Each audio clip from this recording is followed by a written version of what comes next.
There are decisions that change your life in seconds, moments where the clock pushes you forward, but your heart stops you.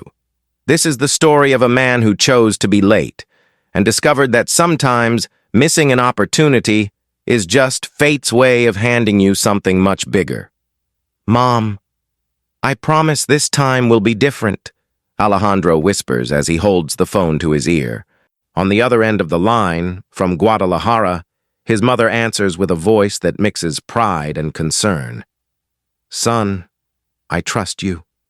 But remember, no matter how high you rise, never forget who you are."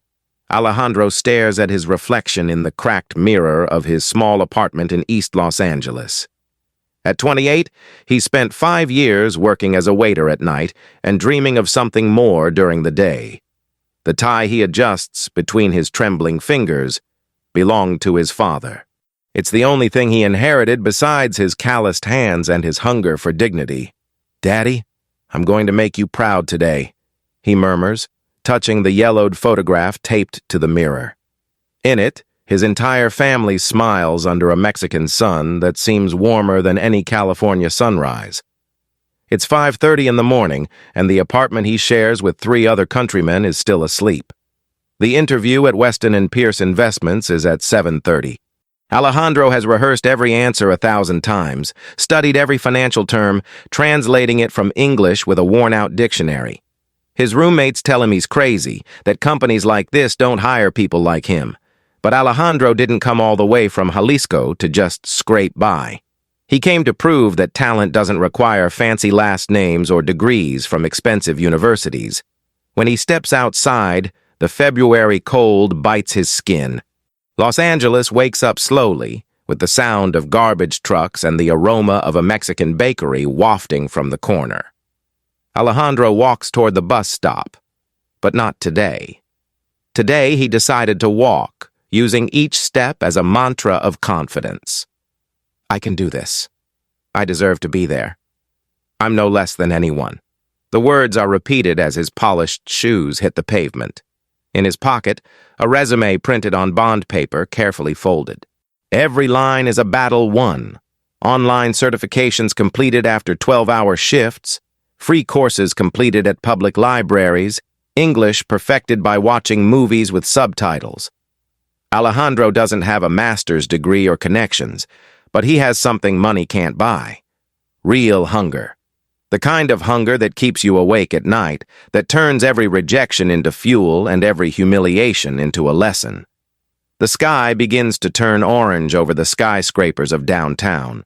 Alejandro quickens his pace, feeling his heart beat to the rhythm of his dreams. He doesn't know that in less than 2 hours, a 10-minute decision will put him at the most important crossroads of his life.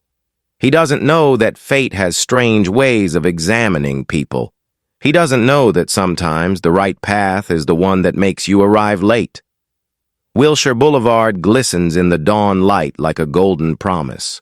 Alejandro walks along the sidewalk with a firm stride, dodging executives hurrying by with their Starbucks coffees and wireless earbuds. Each skyscraper he passes seems to be watching him, judging him, silently asking him if he truly belongs in this world. But he keeps his chin high, remembering his grandfather's words. "Son, dignity isn't begged for, it's worn like a suit." The Weston & Pierce building rises 30 stories into the California sky. Alejandro has seen it in photos, in YouTube videos, in his nightly dreams. Inside, decisions are made that move millions, that change economies, that build empires. And today, a boy from Guadalajara who learned to read from old magazines has the opportunity to prove he's as good as anyone. His clock reads 7:05. He has 25 minutes to get there. The streets of Los Angeles are an organized chaos of metal and haste. Yellow taxis honk, cyclists weave between lanes, and the smell of exhaust fumes mixes with the aroma of fast food from the morning food trucks. Alejandro breathes deeply, filling his lungs with the city, with possibility, with the future. 25 minutes, he repeats to himself. That's enough. I can do this. God is with me. But fate sometimes has other plans. Traffic thickens at the intersection of Wilshire and La Brea, a sea of cars idling under seemingly endless lights. Alejandro takes a shortcut down a side street, one he knows from his early mornings working at the downtown restaurant. His black shoes shine with the shoe polish he applied last night while reviewing his English answers. Every step is calculated, every second counts. His father's tie feels like a charm against his chest. Suddenly, a sharp sound stops the world. A bang that slices through the air like a gunshot. Alejandro instinctively turns around, his heart racing, thinking the worst. But it's not a gunshot. It's a flat tire. A flat tire on a black Tesla that has just abruptly stopped in the shoulder lane, triggering a cacophony of irritated horns. The car remains motionless, its hazard lights flashing like a desperate heartbeat. Alejandro looks at his watch, 7:12. Then he looks at the Tesla. Then he looks toward the building waiting for him 5 blocks away. And in that infinite second, in that moment where time stretches and the universe seems to hold its breath, Alejandro Ramirez feels like he's being examined for something bigger than a job interview. His mother always told him, "Son, life examines you in the actions that no one sees." Today, those words will resonate like never before. The Tesla door opens slowly, and an elderly woman emerges. No more than 70, with perfectly coiffed silver hair and a cashmere coat that must cost more than Alejandro's 3 months' rent. Her hands shake as she tries to hold her phone, searching for help on a screen that seems to mock her with every failed tap. Cars whiz by, speeding by, cursing the obstacle in their morning commute. No one stops. "Excuse me, ma'am, do you need any help?" Alejandro asks, approaching. His voice comes out softer than he intended, with that accent he's never been able to completely eliminate. The woman looks up, her blue eyes shining with a mixture of relief and surprise. "I don't want to bother you, son. I already called the insurance company, but they say it will take more than an hour." His Spanish is perfect, tinged with an accent that speaks to generations raised between 2 languages. Alejandro looks at his watch once more. 7:15. 15 minutes to walk 5 blocks, get to the 22nd floor, introduce himself, breathe, and begin the interview he spent 6 months preparing for. He can do it. He must do it. Everything he's worked for depends on arriving on time. "Ma'am, I could change your tire, but..." His voice cracks. The words stick in his throat like stones. No, I've done enough," she says with a sad smile. "Go where you need to go. Help is already on the way." But Alejandro sees her hands still shaking, sees how the traffic continues to pass without mercy, sees the vulnerability in the eyes of a woman who, despite her elegance, is scared and alone in the midst of urban chaos. And then, without thinking too much, without calculating the consequences, he does what his mother taught him since he was a child. "No, ma'am, I'll help you." Alejandro takes off his suit jacket, folds it carefully over the hood of the Tesla, and reaches into the trunk for the tire-changing tool. The woman looks at him with moist eyes, an expression that mixes gratitude and pity. "Son, you're going to be late wherever you're going." Alejandro smiles as he adjusts the hydraulic jack under the chassis. "My mother always says that God punishes indifference more than tardiness." The Los Angeles sky begins to cloud over, promising one of those surprise showers the city always denies but that always arrives. Alejandro works quickly, with hands that learned to fix things since he was a child in his uncle's auto repair shop. The cars keep passing by. The clock keeps ticking. And somewhere, 5 blocks away, an interview room awaits him, unaware that candidate Alejandro Ramirez is choosing something more valuable than a job. He's choosing who he wants to be. The first drops of rain fall like tears from the gray sky. Alejandro works kneeling on the wet pavement, his dress pants absorbing the dirty water running down the gutter. The damaged tire comes off with a metallic squeal, and he rolls it to the side while he searches for the spare. His hands, clean 20 minutes ago, are now black with grease and grime. The suit he ironed so carefully stains with every movement. Son, please leave it alone. It's not worth ruining your clothes, the woman insists from under her black umbrella. But Alejandro shakes his head, focused on tightening the bolts with the lug wrench. I'm almost done, ma'am. Don't worry about me. His voice is firm despite the storm beginning to rage. The rain falls harder now, soaking his white shirt, running down his face like sweat from a race he's losing. 7:28. The interview starts in 2 minutes. Alejandro tightens the last bolt tightly, feeling his muscles tense beneath his wet shirt. The water blurs his vision, but his hands don't stop. He's changed enough tires in his life to do this with his eyes closed. He remembers afternoons in his uncle's workshop, when he was 12 years old and learning that every tool has its purpose, every bolt its exact place. Ready, he finally announces, standing with a groan. His knees are scraped, his suit is ruined, and a trickle of blood runs down his right hand where he cut himself on the metal. The woman watches him with an expression Alejandro can't quite decipher. There are tears in her eyes, but also something deeper. Respect, admiration, perhaps even shame for everything this young man has just sacrificed. What's your name? She asks softly. Alejandro Ramirez, ma'am. Alejandro, where were you going in such a hurry? He looks toward the Weston and Pierce building, visible among the skyscrapers, and something breaks inside his chest.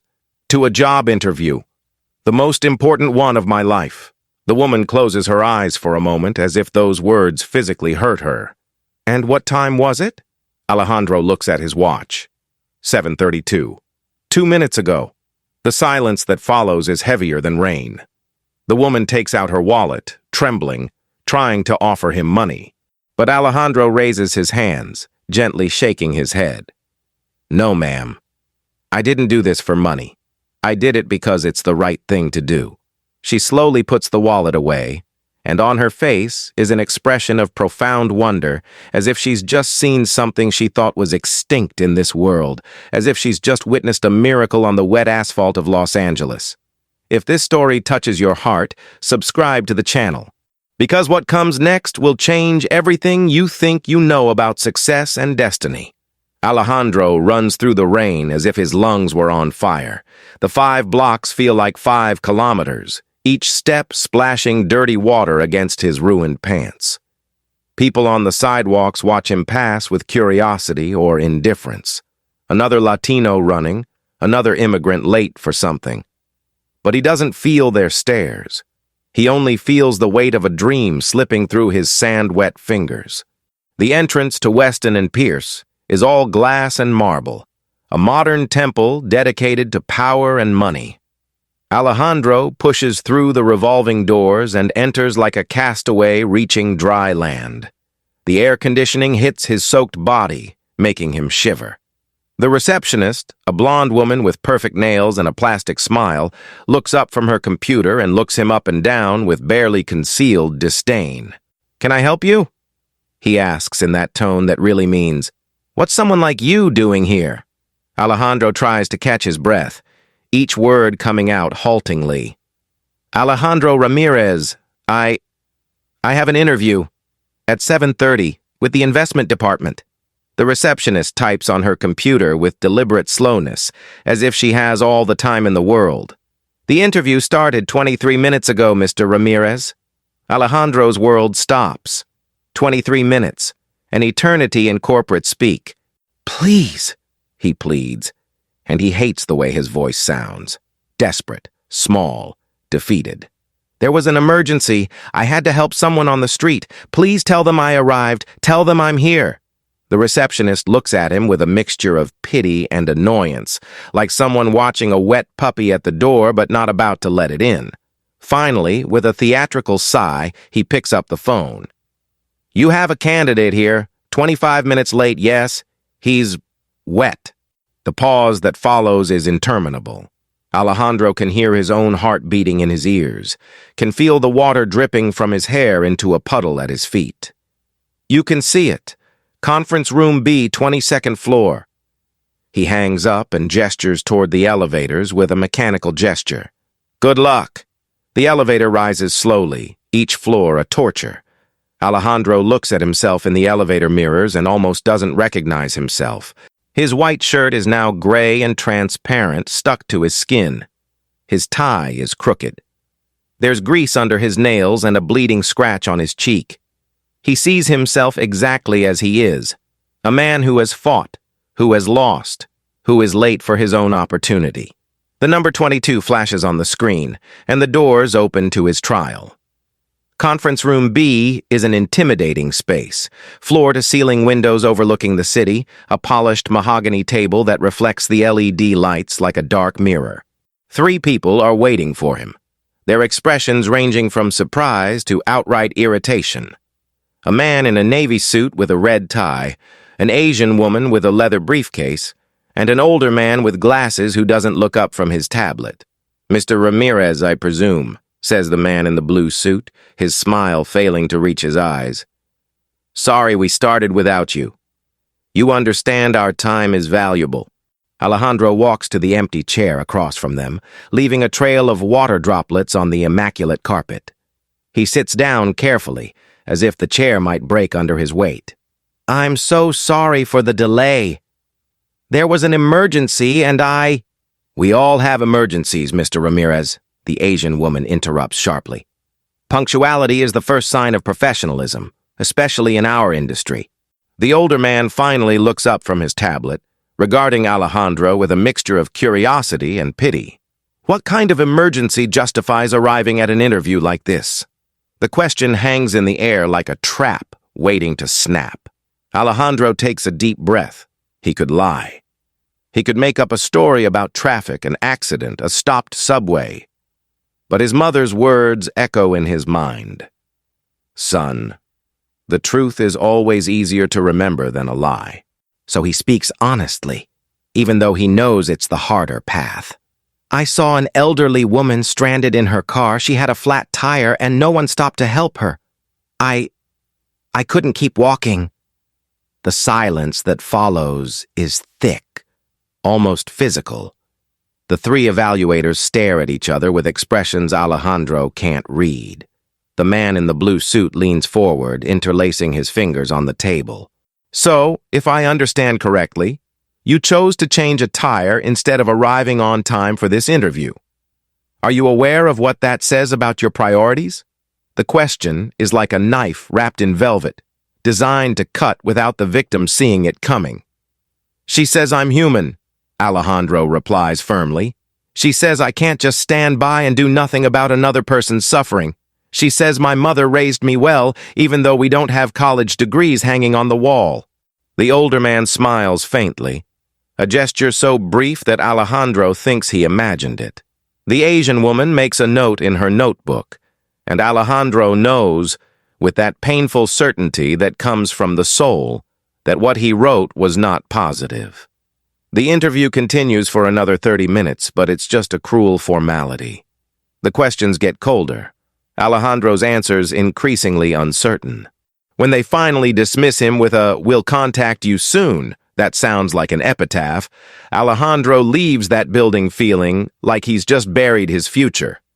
The rain has stopped, but the sky remains gray, like his hope, like his dreams soaked into the Los Angeles pavement.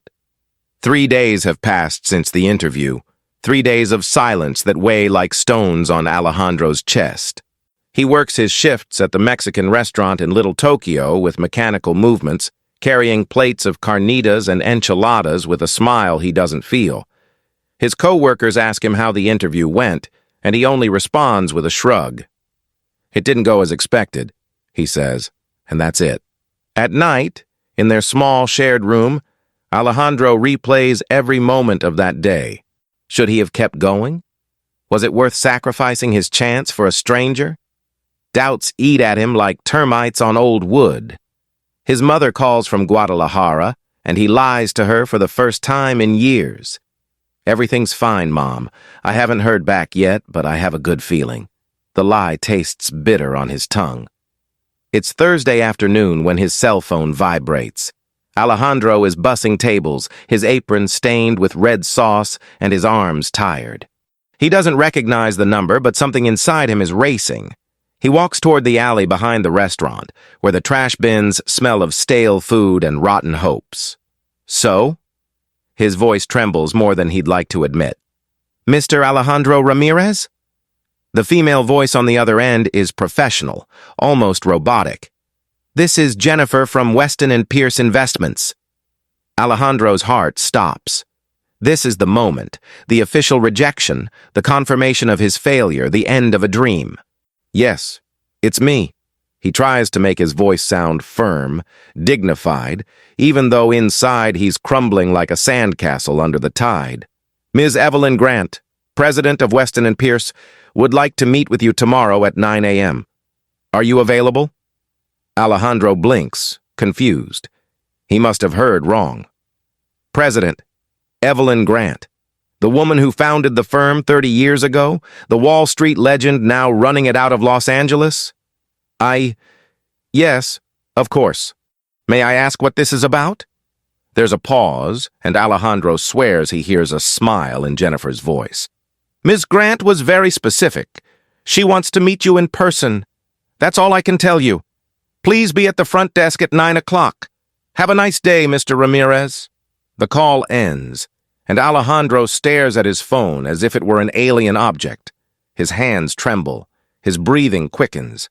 Something impossible has just happened. Something he doesn't understand, but that smells like a second chance. Or perhaps, he thinks with a shudder, something much stranger. Alejandro arrives at Weston and Pierce at 8:40 in the morning. This time there's no rain, no emergencies, no excuses. His suit is the same, but now it's clean, pressed, and dignified. The usual receptionist looks at him with genuine surprise when he announces he has an appointment with the president. Just a moment, he says in a different, respectful voice. He makes a quick call and then points to the elevators. 30th floor, the last one. The elevator rises faster this time, or maybe it's just adrenaline distorting time. Alejandro mentally runs through all the possible scenarios. Maybe the president wants to tell him personally that he's not a good fit for the company. Maybe there was a mistake in his application. Maybe, and this is the possibility that terrifies him the most, she's the woman in the Tesla. But no, it's impossible. A woman like that wouldn't drive her own car, would she? The elevator door opens into a private lobby of white marble and contemporary art. A young assistant greets him with a professional smile. Mr. Ramirez, Ms. Grant is waiting for you. Please follow me. They walk down a hallway with windows that show Los Angeles from the clouds. Small, manageable, conquerable. Alejandro feels like an astronaut visiting another planet where the laws of gravity are different. The office door opens, and time stands still. Sitting behind a glass desk, immaculate in a pearl gray tailored suit, is her. The woman in the Tesla. The old woman with the flat tire. But there's nothing fragile about her here. Here, Evelyn Grant radiates power with the ease of someone who has spent decades making market-moving decisions. Her blue eyes meet Alejandro's, and in them, there's something he hadn't expected. Warmth. Mr. Ramirez, she says, standing and extending her hand.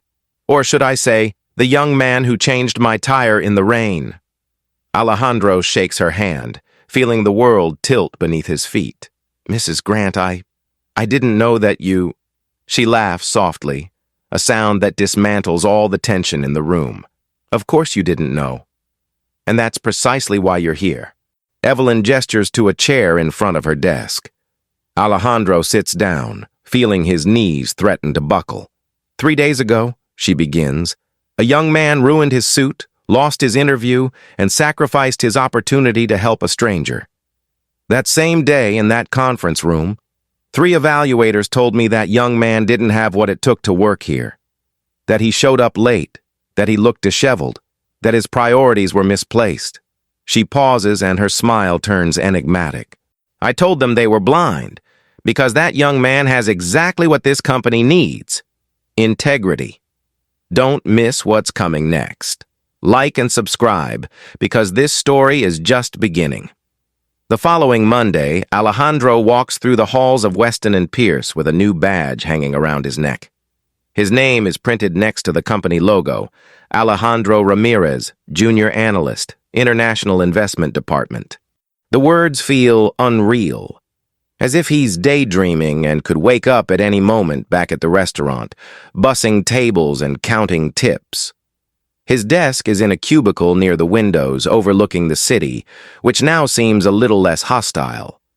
Around him, young people with degrees from Harvard and Yale tap away on state-of-the-art computers, speaking in a language that mixes finance with corporate jargon. Alejandro turns on his computer and stares at the screen as if it were a sacred artifact. 2 monitors, high-speed connection, access to databases he didn't even know existed. "You must be the new one," says a voice behind him. Alejandro turns to find a tall man with blonde hair and a condescending smile. "Michael Bennett, M&A team. I heard Ms. Grant personally recruited you." There's something in his tone that isn't entirely friendly, an undercurrent of doubt or perhaps resentment. "Alejandro Ramirez. Nice to meet you." He shakes his hand firmly, remembering that this is a world where weakness is devoured. The first few days are a whirlwind of information that leaves him dizzy. Alejandro attends meetings where he doesn't understand half of what's being discussed. He reads technical reports that he has to mentally translate from financial English into concepts he can process. His colleagues observe him with a mixture of curiosity and skepticism. The president's special project, the guy who arrived late and still got the job, the Latino with no academic pedigree who somehow sits between them. But Alejandro doesn't give up. Every night he takes his work home, studying until the letters blur on the screen.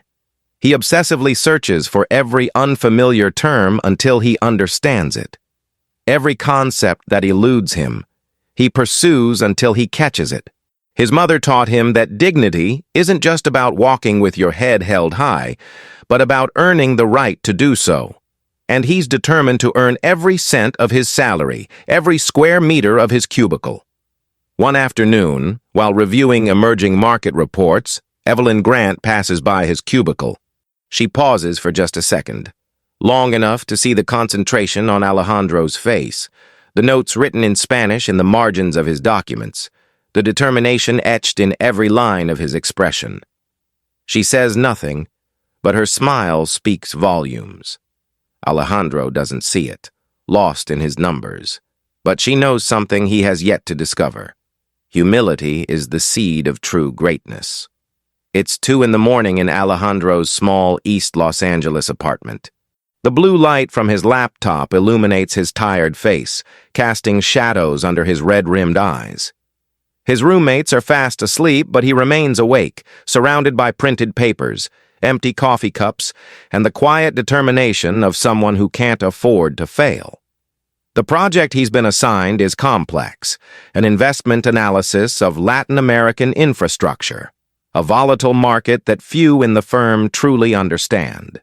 Alejandro reads the reports in English, mentally translating not only the words, but the concepts behind them. Technical terms dance before his eyes: discounted cash flow projections, country risk analysis, adjusted profitability ratios. 6 months ago, these words would have sounded like an alien language. Now, slowly, with the patience of someone building cathedrals with small stones, he begins to put the puzzle together. Each piece of information is a tiny victory against his own ignorance. His hands, which once only knew the weight of trays and workshop tools, now navigate between spreadsheets and statistical graphs. He creates financial models following YouTube tutorials paused 1,000 times, jots down formulas in worn notebooks, and draws diagrams that look like maps to buried treasure. There's no teacher to explain, no mentor to guide him step by step. There's just him, his laptop, and the conviction that hard work can make up for what formal education didn't give him. At 4 a.m, something clicks in his head. He finds a pattern in the data that no one else had noticed, a correlation between investments in rural infrastructure and sustainable economic growth in small communities in Mexico and Colombia. It's the kind of insight that comes from living the reality that others only analyze from air-conditioned desks. Alejandro knows those communities. He grew up in one. He knows how people think when every dollar counts as gold. When dawn finally paints the sky orange, Alejandro has completed a 30-page report that combines rigorous technical analysis with deep human understanding. His eyes burn, his back aches, but there's something stronger than fatigue: pride. The kind of pride that comes not from titles or accolades, but from knowing that you've surpassed yourself, that you've turned your limitations into advantages, that you've fought an invisible battle and won. He saves the document, closes his laptop, and allows himself 2 hours of sleep before returning to the office. In his dreams, his father smiles at him, wearing the tie Alejandro now wears like armor. And his mother whispers what she has always told him: "Son, excellence doesn't need a last name. It just needs a heart and hands willing to work while others sleep." Subscribe now, because what Alejandro is about to face will test everything he's built. The boardroom on the 30th floor is filled with tension. 10 senior executives surround the mahogany table, each with decades of experience etched on their faces and prestigious titles hanging invisibly over their heads like crowns. Evelyn Grant presides over the meeting with the calm authority of someone who has seen markets crash and rise again. The cover of Alejandro's report, Latin American Rural Infrastructure, Investment with Social Impact and Sustainable Returns, is projected on the giant screen. I propose that Alejandro Ramirez present this project to our international investors in New York, Evelyn says in a firm voice. The silence that follows is heavy and uncomfortable.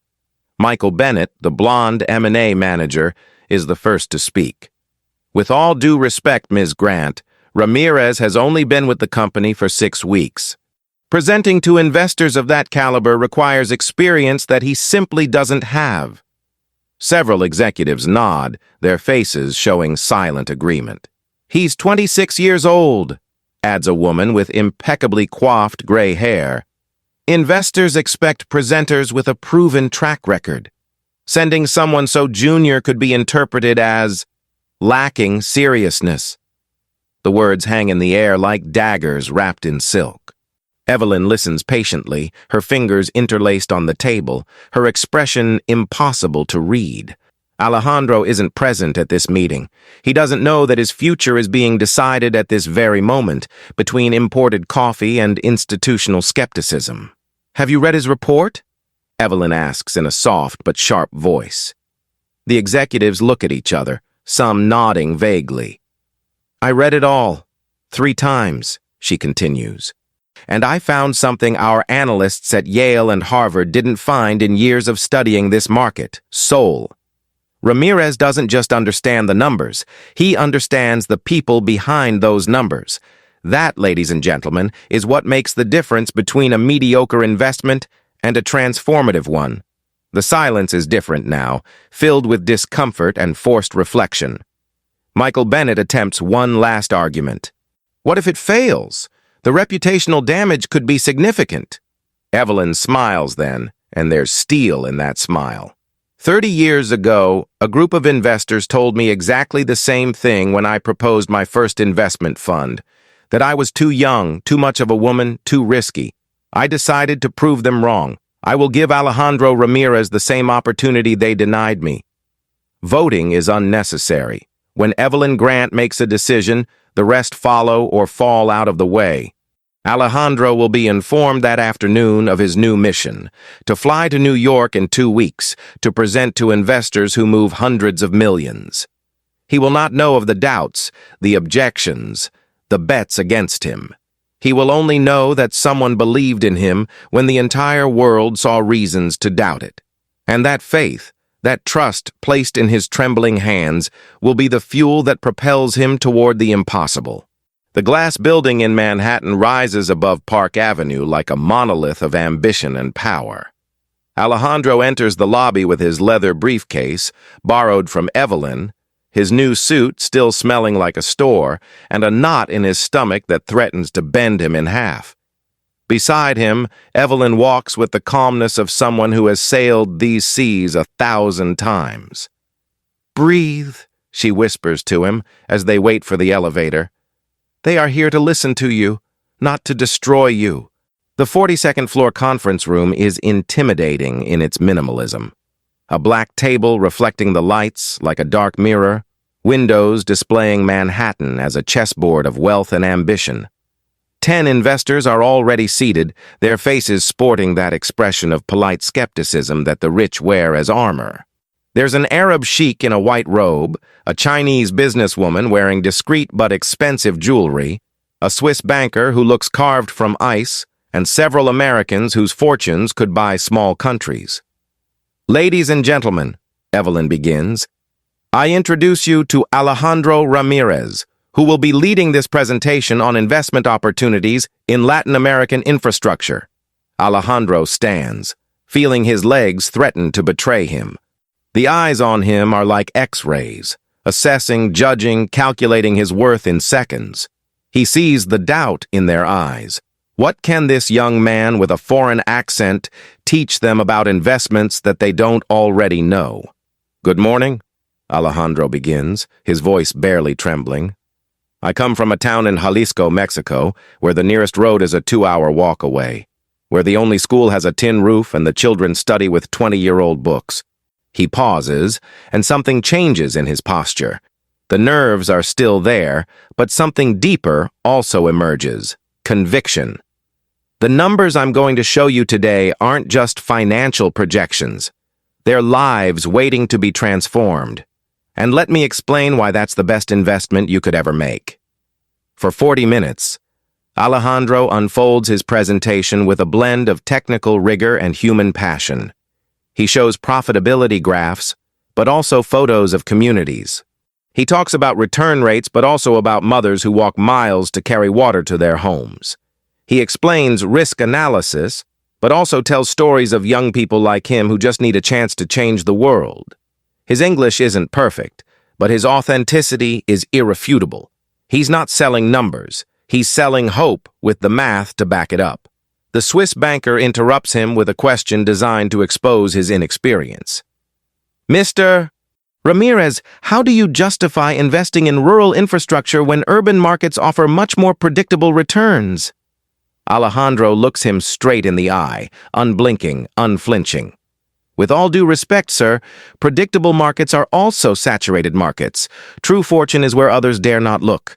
And besides," he pauses, letting his words fill the silence, "numbers don't beat. People do. And when you invest in people, you're investing in something that multiplies in ways no spreadsheet can predict." The silence that follows is absolute.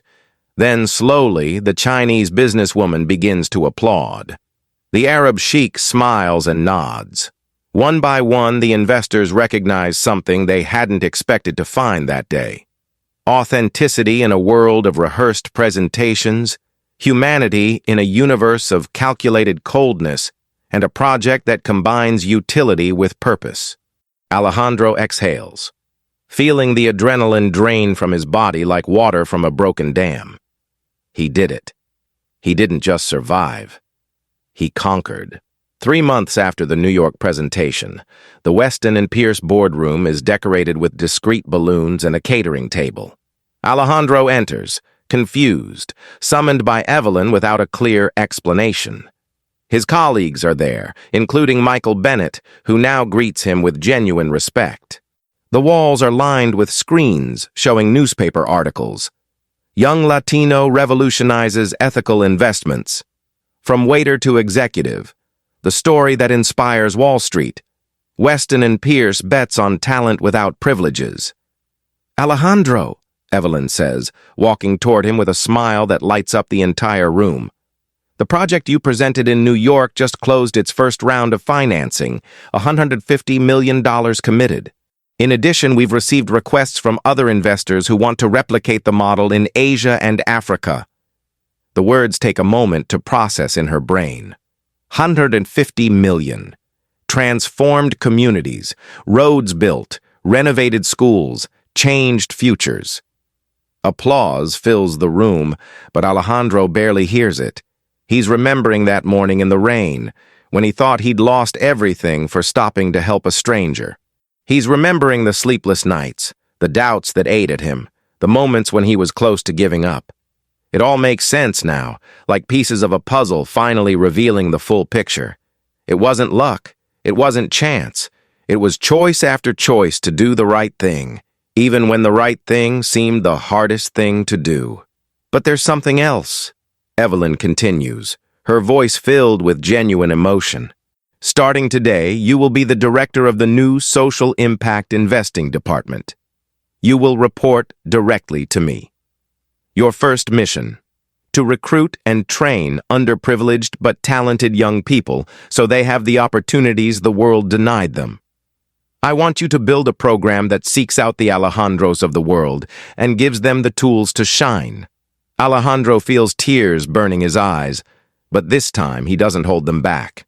He lets them flow freely down his cheeks, because they are earned tears, tears that wash away years of doubts and trials. Mrs. Grant, he says, his voice breaking, I have no words. She places a hand on his shoulder, with that maternal gesture that has replaced professional distance with something deeper. Mutual respect between two souls who understand that true success is not measured in money, but in lives touched. You don't need words, Alejandro. You just need to continue being who you are. Someone who sees a stranded old woman and can't keep walking. Someone who puts their heart before their clock. That's the kind of leader the world needs. That night, as Alejandro walks through the streets of Los Angeles toward his apartment, he takes out his phone and dials Guadalajara. His mother answers with that voice that always sounds like home. Mom, she says, I have something to tell you. If this story changed something in you, subscribe and share it. The world needs more stories of real people who succeed without losing their humanity. Guadalajara International Airport is bustling with life. Families reuniting, children running around, the aroma of tacos and pan dulce wafting from the food courts. Alejandro walks through the terminal with a small suitcase and a leather briefcase, holding something more valuable than contracts or documents. A dream turned into a real project. 3 years have passed since that rainy morning. 3 years of transformation that have changed everything, but also nothing. He's still the same young man from Jalisco, only now with the tools to make a difference. Alejandro! His mother's cry pierces the airport noise like a ray of sunlight piercing clouds. She runs toward him with an agility that belies her 60 years, her arms open, her eyes shining with tears of joy. The embrace they share lasts an eternity compressed into seconds, a reunion that erases distance and time. Let me see you, son, she says, taking his face in her hands.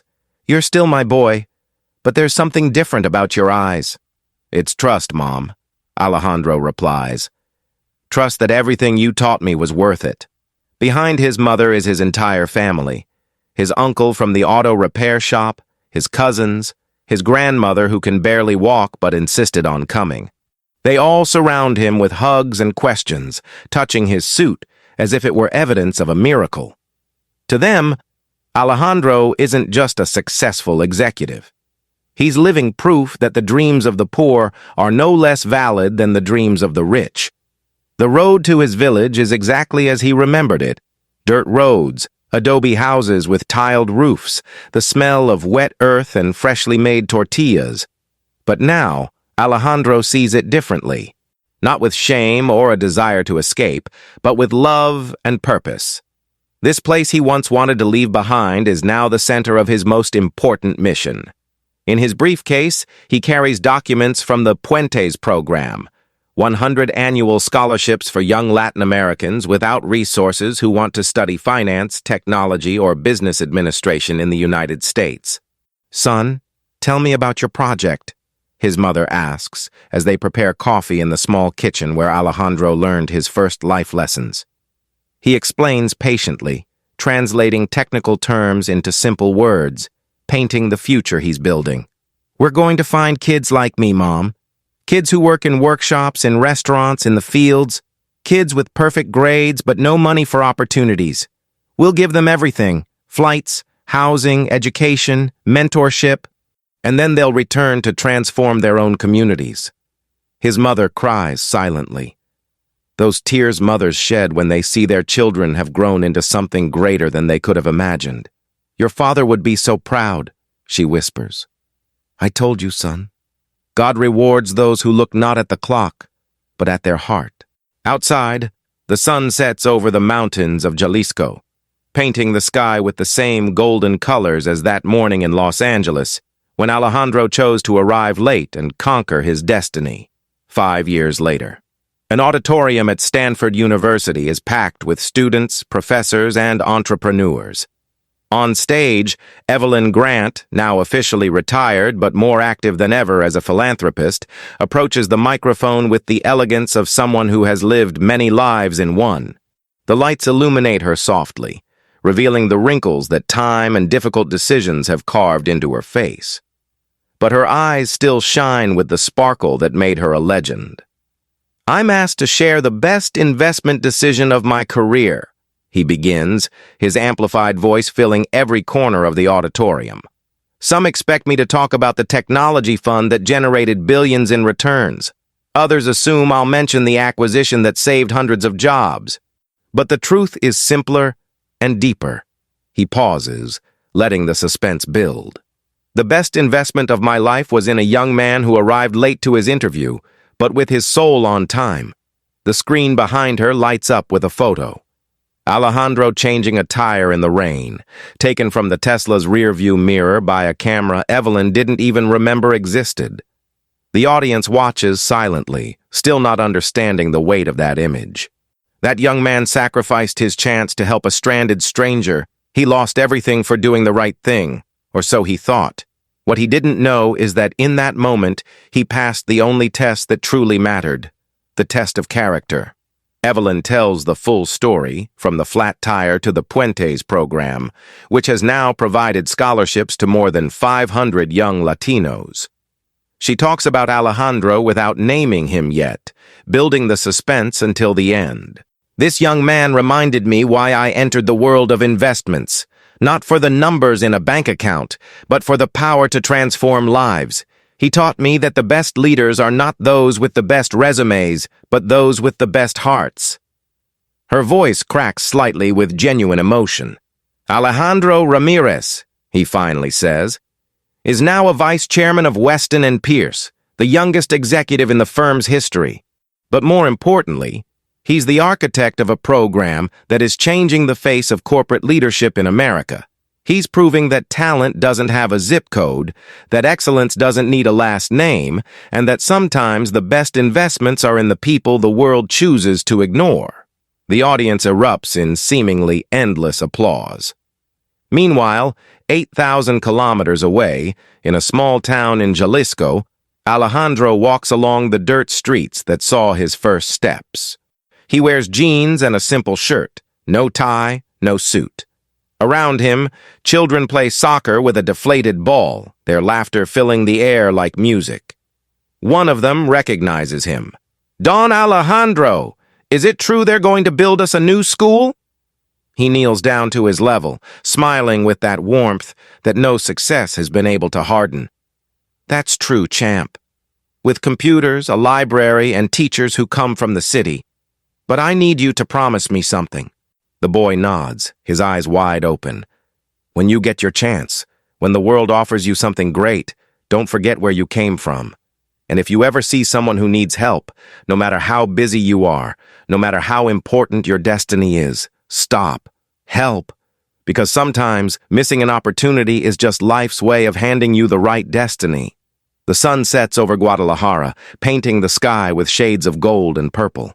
Alejandro watches as the children continue playing, oblivious to the fact that one of them could be next in his scholarship program.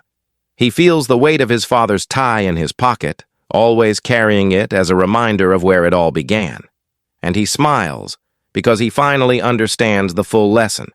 Success isn't measured by how high you reach, but by how many hands you reach out on the way up. This story is a reminder that every decision you make defines who you are. Alejandro chose his heart over his watch, and the universe returned him a destiny no plan could have designed. If this story inspired you, subscribe to the channel, like it, and share it with someone who needs reminding that happy endings aren't just for those born with advantages, but for those who dare to be good even when it costs them dearly. Your kindness is never wasted. Sometimes it's just being invested in a future you can't yet see. Thank you for joining us on this journey. See you in the next story.